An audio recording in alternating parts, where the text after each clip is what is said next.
Welcome to Basic Black. Some of you are joining us on our broadcast, and others of you are joining us on our digital platforms. I'm Tanisha Sullivan, your host. Tonight, Beyond Straight, the impact of chemical hair products on Black women's health. Black women wear their crowns proudly. They're diverse in shape, style, and texture. Black women love their hair. But the use of some products is reportedly harming them. Around the country, Black women have brought lawsuits against hair companies over the use of certain chemicals in hair relaxers and hair straighteners, claiming there's an increased risk of uterine cancer. A ban on those chemicals is under consideration by the Food and Drug Administration due to the latest research. Tonight's program will discuss how these products impact Black women's health.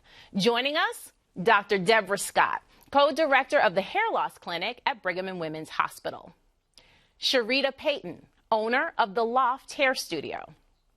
Dr. Yvette Cozier, an epidemiologist and a lead investigator on the Black Women's Health Study at the Sloan Epidemiology Center at Boston University.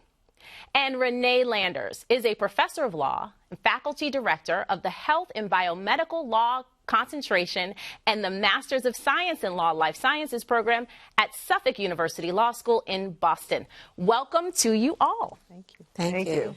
Well, this is going to be a fantastic conversation. I've been looking forward to it all week. And I want to start with you, Dr. Cozier. This study, the Black Women's Health Study, is a long-term study, started in around 1997. 1995. Yes. So it is certainly a long-term study. And this study has explored many aspects of Black women's health. Tonight, we want to talk a bit about chemical straightening products and what this study has helped to reveal about them. Could you share a little bit? Sure. So the study began in 1995. In our 1997, our first follow-up, because we follow women every 2 years, we began asking questions about chemical hair relaxer use. And so we asked women when they first initiated use of relaxers, how frequently they applied it, and whether or not they used lye or non-lye relaxers. We also follow women forward in time for development of many health outcomes, cancer being one of the preeminent ones that we're funded to study. And so it was from this that we were able to do these analyses. We've also done other analyses looking at chemical relaxers in relation to uterine fibroids, breast cancer, preterm birth, but more recently, uterine cancer. And what was the study able to shed some light upon? So we found an increase in post-menopausal women of uterine cancer with very frequent use of chemical relaxers and over a long period of time. Previous studies had found similar, but they had very small samples in terms of the number of Black women with cases of uterine cancer. So our study being larger and a bit more powerful, we were able to show this as well. And about how many women did you have participating in this study? So we began with 59,000 in 1995, who it makes up the cohort. We asked the question from starting in 1997 through 2019, so about 22 years of follow-up that we had, and 44,000 women were part of this particular analysis. Wow. And so what we're hearing now is that as a result of this research, there is some concern about whether there may be a causal relationship between the use of these chemical hair straightening products and uterine cancer. Just so that we can get this out the way, do we have enough information to actually draw that type of conclusion? No, we don't. What we can say is that there is an association. We've observed an association between long-term reported use of chemical hair straighteners and uterine cancer. However, many more studies will be needed. We would need studies that look at particular ingredients that are contained in chemical hair straightener formulations to be able to infer any type of causation. But right now, it's an association, and we're not clear with exactly what. Wonderful. And so, Dr. Scott, beyond hair straightening, Can you share a little bit with us about the potential health concerns that are raised by the utilization of chemical hair straightening products? Certainly. So as we discussed, the studies do suggest that there is a risk, an increase, an association between uterine fibroids and uterine cancers and the use of chemical relaxers. And in those relaxers, the sort of lye-based relaxers, we're looking at certain chemicals. There's also formaldehyde, which is used in the keratin treatments, which has other health risks. And keratin treatments are actually becoming more popular among black women as we sort of move away from the lye-based relaxers. And the release of formaldehyde during the process has been associated with certain, let me rephrase that, increased levels of formaldehyde and formaldehyde exposure over time has been associated with a certain type of leukemia and certain upper respiratory tract infections. And so that's something else that's a concern. Also, there are certain types of hair loss, what we call alopecia, that is actually becoming endemic in black women, and it's called central centrifugal cicatricial alopecia, long word, CCCA. And it's a type of hair loss that results in permanent scarring hair loss. And again, it's one of those things that we don't know exactly what causes it. It's probably multifactorial, genetics, environment, other things, but it's seen almost exclusively in black women. And we are the population that almost exclusively uses lye-based relaxers. So, that's something else. We're not sure exactly what's going on, but we think that there is a possible association. And so what I'm hearing is that we need more research in this space. Absolutely. Okay. And deep, meaningful research. And then also one last thing, it's not only the consumer, it's not only sort of the end user, it's the hairstylist. And the stylist, if you can imagine, they're constantly exposed to these chemicals, particularly the sort of airborne ones like formaldehyde that occur with heating, and they're exposed to it multiple times a day, and they're at significant risk as well. So much to unpack here. I want to take us to a clip. In the ABC comedy Blackish, Diane's visit to the hair salon is a journey she could do without. Take a look. Miss Yaya, it's kind of tingling. You are so tender-headed. Okay, it smells like something's burning. I think my hair's on fire. You are crazy, Diane. There's still hair. I still have hair.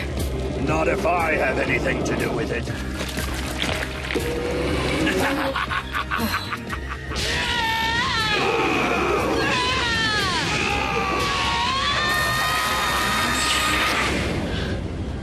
What's wrong? I'm never putting that stuff in my hair again. I am done with relaxers. Okay. Are you having a hair freak out? Here we go again. Y'all ladies really need to start having your hair epiphanies at home. Your hair epiphanies. Okay. Listen, I have been Diane. Okay. I've been Diane. It's tingling. Okay. And I've also had a Miss Yaya. How much longer can you take it?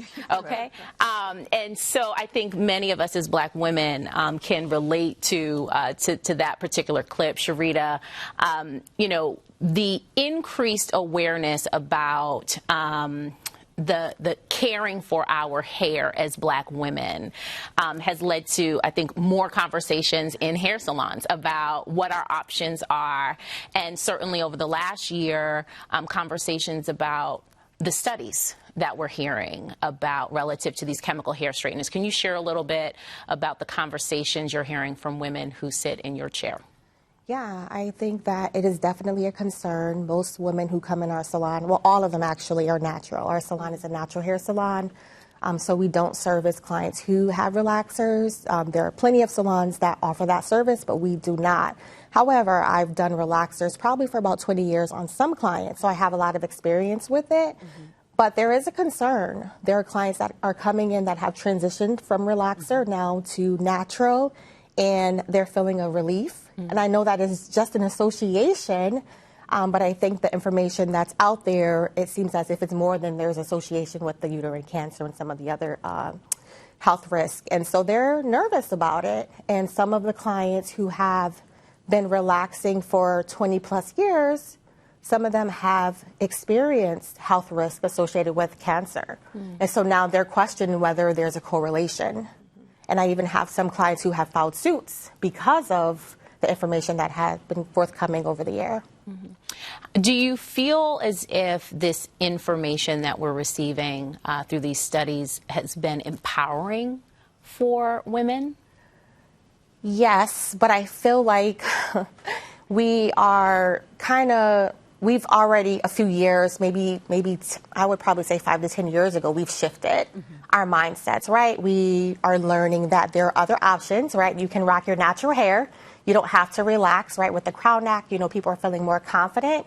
And so I think that there was already a shift. And I think now that this information is coming out, people are going to be more apt to take the healthier version, right? Which will be not doing relaxers or the formaldehyde, chemicals.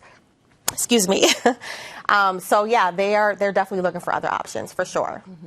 Wonderful. And your salon and salons like yours provide those types of options? We provide a lot of information on product knowledge, because I feel like that's what's very important. Ingredients, and I don't think we talk about that enough.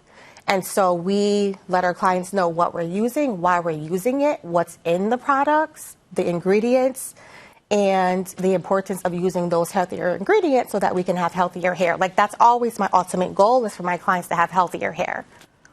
So Professor Landers, Sharita mentioned that some of her clients have even taken to litigation. We are seeing thousands of these cases pop up across the country. Can you share a little bit about kind of the legal landscape relative to this work? Sure.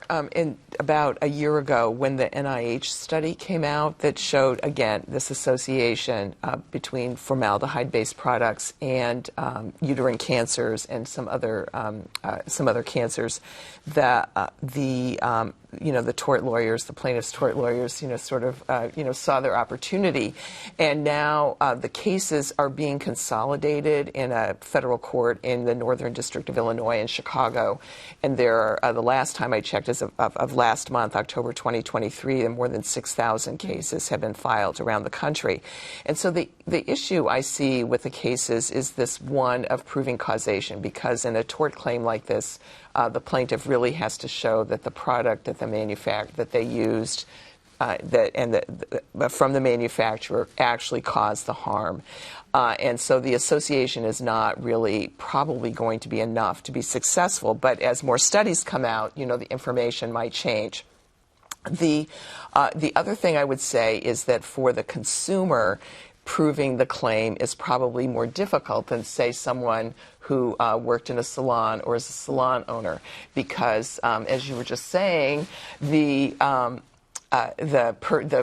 customer often doesn't know what the product is that's being put on their hair. There is a, kind of a lack of, information that's shared with the customer, and certainly doesn't know what the contents of the product are. So proving what product was used and for how long and all those sorts of things might be very difficult. Second, though, the other point, though, with the salon owners and the people who work in the salon, they might have business records to substantiate which products were used, what the level of exposure was, how many applications they were involved in using, and therefore, demonstrate that their exposure was significant from a particular manufacturer's product. So I think this is all, the questions of proof here are really quite substantial, and we're in the very early stages of it, but more research would certainly, inform what the outcome should be for these suits. And then finally, I would say for the manufacturers, so right now they seem to be saying, our products are safe, they don't harm anyone, which is sort of the playbook, the typical playbook from the manufacturer. If you think about the tobacco companies and the manufacturer of Roundup, the weed killer, this is the typical playbook. And so I think that so that's their first defense. But they might end up settling some of these cases just to make the litigation go away. And then finally, from the manufacturer's point of view, there's a possibility they would take the product off the market to avoid this litigation risk, this liability risk, which then raises the question about there's a business opportunity there too for people to do research and develop alternative products that might be safer. And we've seen that throughout the cosmetics industry, right? That with the objections to animal testing and all of these objections about the harmful products in cosmetics, that there might be a business opportunity there to develop safer hairstyling products. You would probably know more about this than I do. So this is there are so many pieces that I want, so many threads that I want to pull on. But I do want to go to the FDA. We know that Congresswoman Presley is among those leaders across the country that has called on the FDA to take a closer look at these products. And so the FDA is set to evaluate whether they may ban some of these chemicals. Can you share a little bit about, because there's the litigation, but then there's the work of the FDA, and the work of the FDA is a little bit different than what we might see in litigation. Right. So, litigation addresses harm after it's occurred, right? That's the tort system. But the FDA's role is to try to prevent the harm from happening in the first place. And so that's why under certain statutes, the FDA has the authority to ban harmful products that are proven to be harmful. And the FDA has issued a notice of proposed rulemaking announcing its intention to consider banning formaldehyde and formaldehyde-based products for a use, or formaldehyde-based substances for use in cosmetic and hair straightening and hair relaxing products. The total content of the rule has not been published yet, and after the publication of that rule, when that is released, then there will be an opportunity for the manufacturers, scientists, public health people to comment on the proposed ban of the formaldehyde product, and the FDA is required by law to take into account the public comments on the proposal to ban the product. And so, we're just at the very beginning stages of that process. And so if the FDA were to, at the conclusion of that process, decide to issue the rule to ban the product, a couple things would happen, sort of almost instantaneously. It depends on what the rule says. So they might have a phase-out period, but they also might just ban it, immediately upon adoption of the regulation. So two things could happen. One thing is that the product might be removed immediately from the market, which will then leave a lot of people, with, what do we do now if we want to have straighter hair?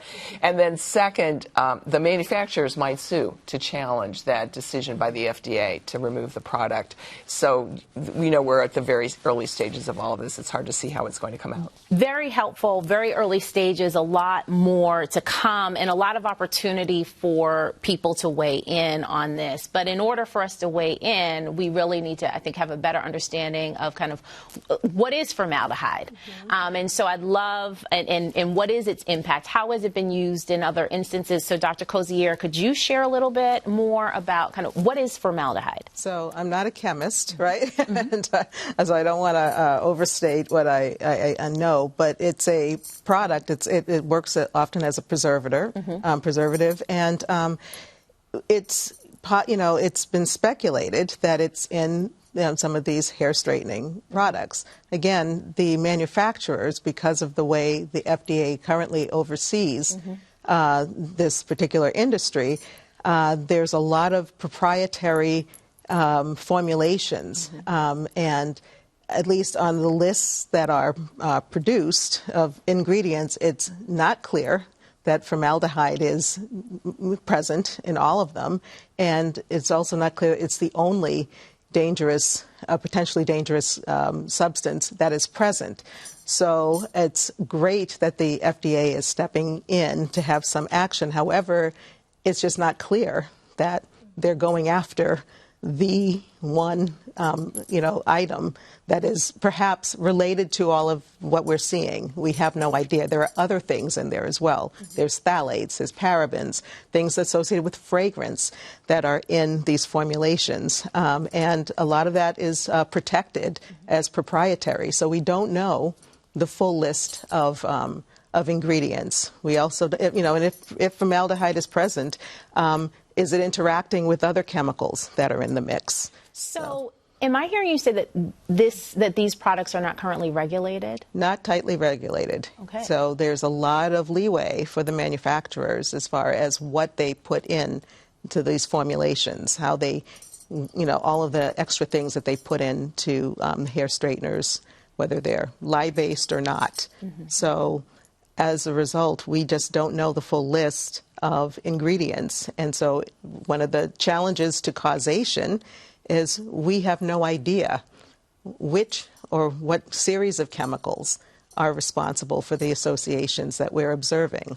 And so until we can do that, it may not be as fruitful to come out with the full ban. I mean, certainly I want safety, right? but if we're going to ban, let's make sure that we ban the thing that actually needs to be banned.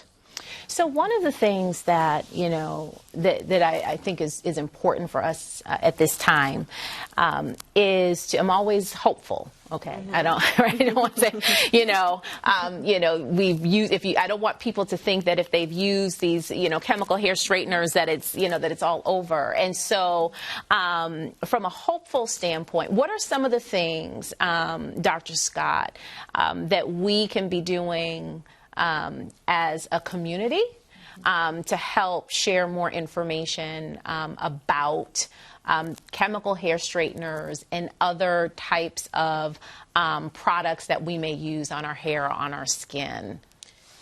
That's a great question. I think it's important as consumers to understand what we're putting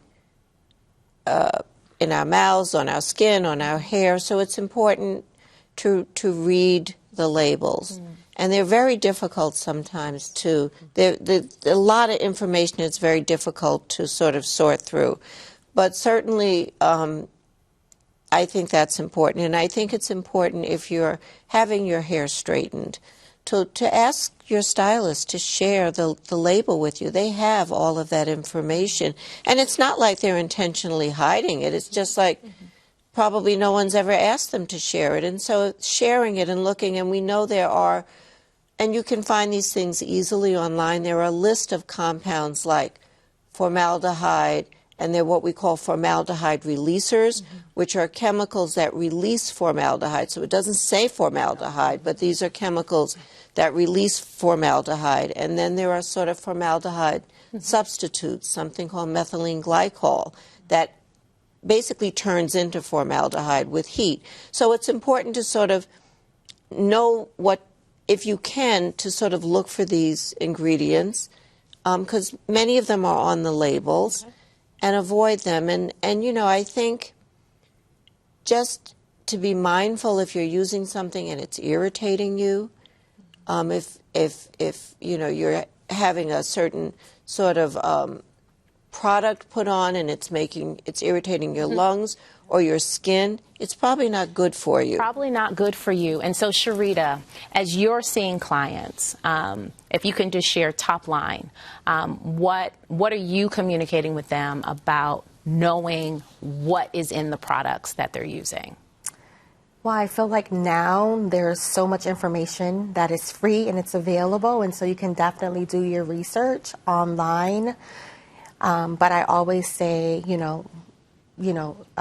going back to what Dr. Scott said, if you are having some irritations or if you're experiencing anything that may seem off, just stop using it. A lot of times clients are allergic to certain ingredients and they're not aware of it. So we always recommend that they see a dermatologist, because a cosmetologist isn't necessarily a dermatologist, right? We focus on the hair, but not necessarily the scalp, which is skin. So it's important that you stay in tune to what your body and how your body is reacting to some of these ingredients, and read the labels 100%. I think, Years ago, stylists didn't always share what they were using. Now, like, we give a list. These are the products that we use: shampoo, conditioner, styling products. You have full access. You can do your research. You can look at the ingredients. So you have control over whether you want to continue using that product, or if it works for you, or if it does not work for you. So I think, from my perspective as a cosmetologist, is just making sure that my clients have the information that they need. Another way to get information is the New York Department of Public Health has actually extensive information on its website and a list of more than 150 products that might contain, with brand names and everything, that might contain formaldehyde or formaldehyde-releasing chemicals. And so, one could look at that list and, ask their cosmetologist about, whether the product is useful for them, or whether, what the risk might be. The other thing is, from the FDA's point of view, another regulatory opportunity here might be to, how we've changed the food labels, so actually a little bit more information about the nutritional content. Maybe that's another regulatory opportunity for the FDA. And there's a lot that we can do on the regulatory front. We'll pick this up. But that is the end of our broadcast and the end of our show. Thank you so much for joining us. Now stay with us as we continue our conversation on our digital platforms, YouTube and Facebook.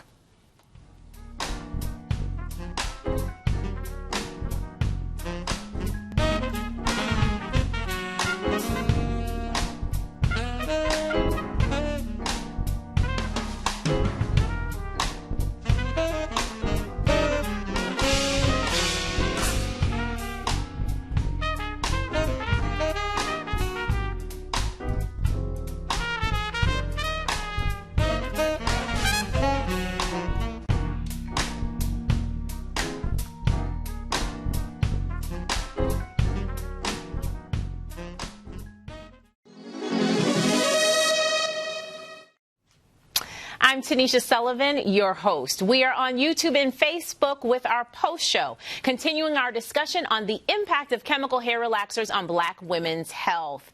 That was a great conversation. Yes. That was really good. And thank you so much. There was so much knowledge and information being shared around this table.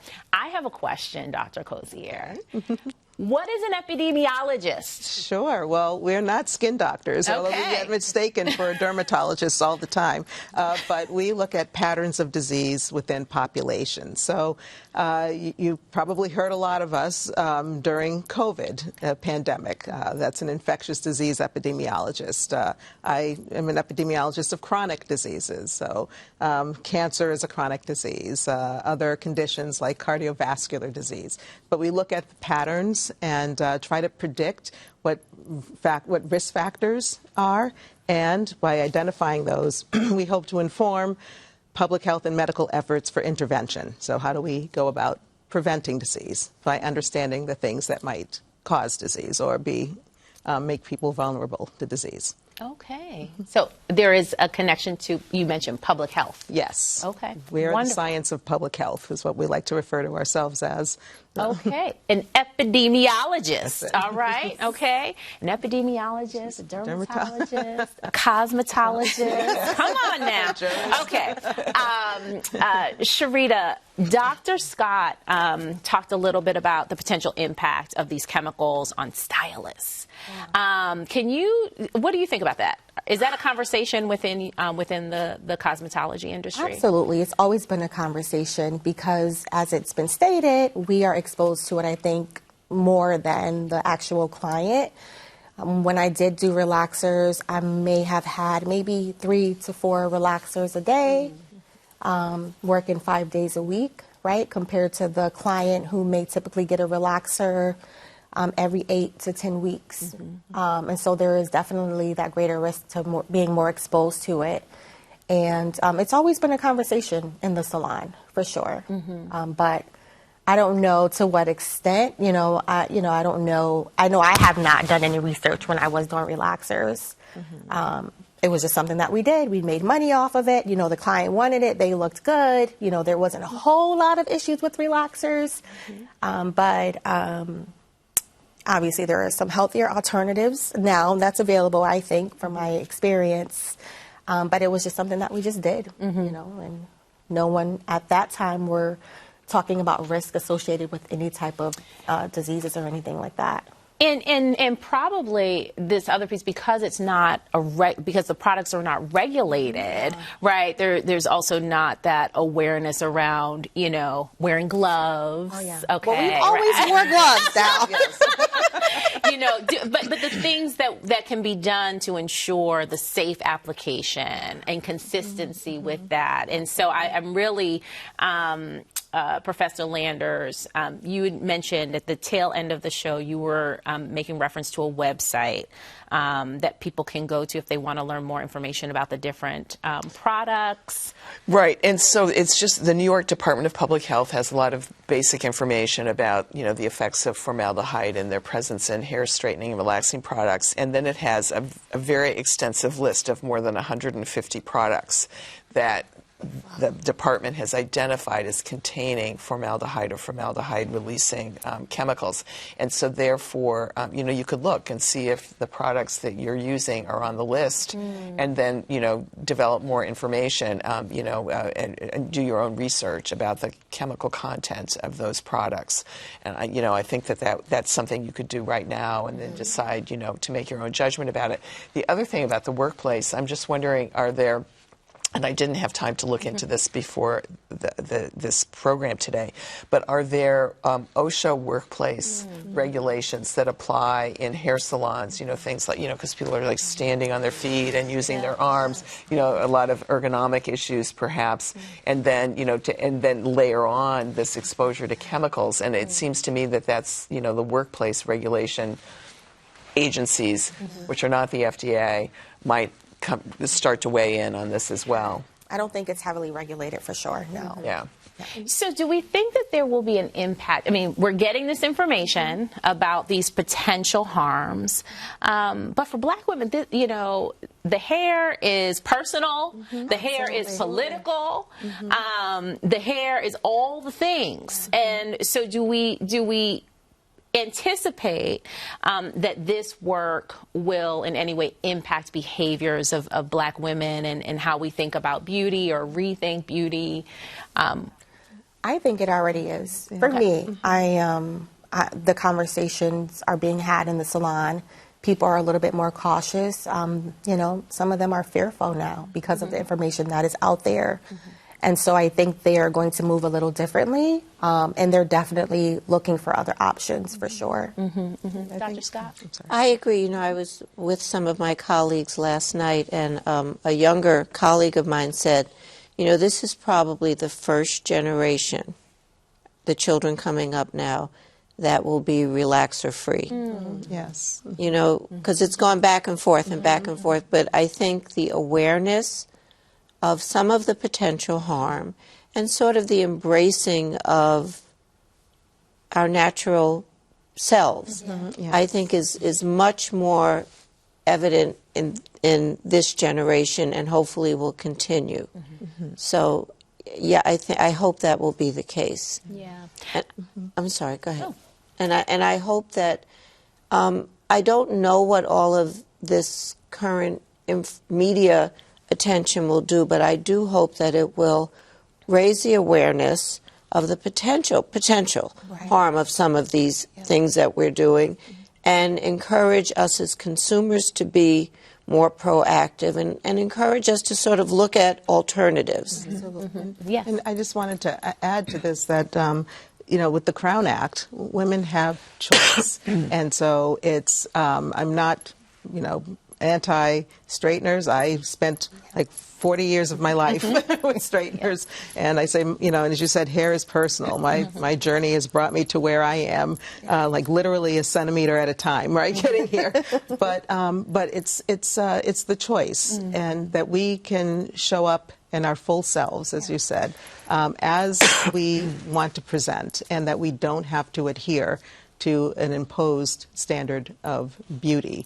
And so we can be beautiful in our skins and be there. And so I want women who embrace straightening, continue to embrace straightening. If that is you, just be aware. And certainly, having shorter hair, it doesn't mean that I am not exposed to potential chemicals, because many of the things that we're talking about in hair straighteners are in lots of products, beauty products in general, the phthalates, the parabens, and we're just not always aware of what's there, but I'm still applying those things on a daily basis. So again, reading the labels, being aware of the things that we are putting on our bodies.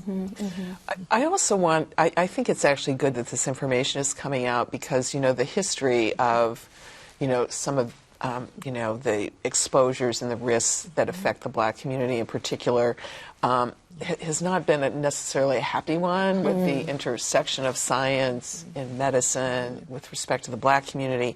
So I think this is a real, if we were sitting here, let's say 20 years from now, and we knew that this information was available and the FDA did nothing, right, to raise the issue or to start the conversation, we'd be saying, you disrespected us because you didn't have adequate concern for our health. And so I think having this conversation is a really, really important one, and therefore, because information is power, and I think and we need to use it. Yeah.